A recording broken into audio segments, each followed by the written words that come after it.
السلام علیکم۔ تو ناظرین، ایک دفعہ کا ذکر ہے کہ 10 آدمیوں کی جماعت حضرت علی رضی اللہ تعالی عنہ کے پاس آئی اور ان سے سوال کیا کہ علم اور دولت میں سے کس کو برتری حاصل ہے۔ ناظرین، ان 10 کے 10 نے یہ سوال کیا اور ان 10 کے 10 نے کہا کہ ہم میں سے ہر ایک کو اس ایک سوال کا الگ الگ جواب چاہیے۔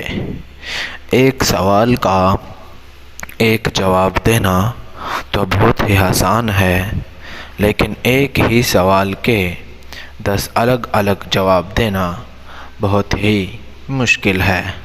تو اب حضرت علی رضی اللہ تعالی عنہ کی ذہانت دیکھیں کہ انہوں نے ان میں سے ہر ایک کو اس سوال کا الگ الگ جواب دیا۔ تو سوال تھا کہ علم اور دولت میں سے برتری کس کو حاصل ہے۔ اس میں سے پہلے شخص کو حضرت علی نے جواب دیا کہ دولت فرعونوں کا ورثہ ہے اور علم انبیاء کا عطیہ۔ دوسرے شخص کو حضرت علی رضی اللہ تعالی عنہ نے اسی سوال کا جواب دیا، لیکن یہ جواب نہیں، دوسرا جواب۔ حضرت علی رضی اللہ تعالی عنہ نے فرمایا کہ دولت کی حفاظت تم کرتے ہو، جبکہ علم تمہاری حفاظت کرتا ہے۔ تیسرے شخص کو جواب دیا، جس کے پاس دولت ہو اس کے بہت سے دشمن ہوتے ہیں، اور جس کے پاس علم ہو اس کے بہت سے دوست ہوتے ہیں۔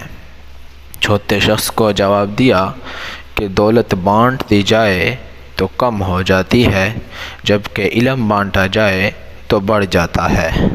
پانچویں آدمی کو جواب دیا کہ دولت مند کنجوسی کی طرف مائل رہتا ہے اور علم والا فیاضی کی طرف۔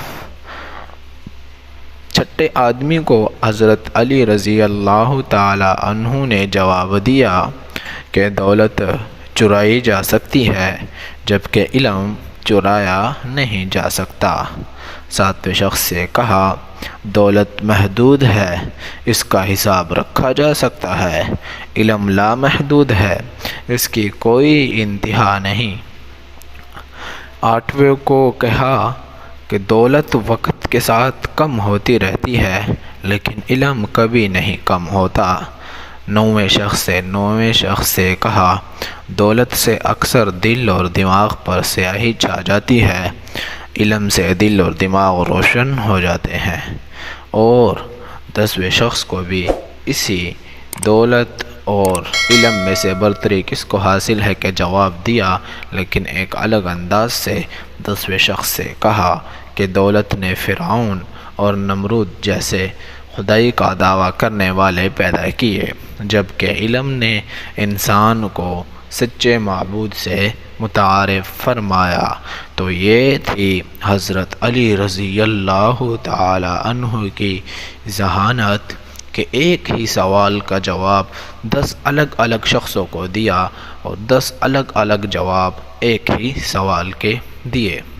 امید ہے آپ کو آج کی ویڈیو اچھی لگی ہوگی، تو ہمارے ویڈیو کو سبسکرائب، لائک اور شیئر ضرور کیجیے تاکہ آپ کو اسی طرح کی معلوماتی ویڈیوز ملتی رہیں۔ اللہ حافظ۔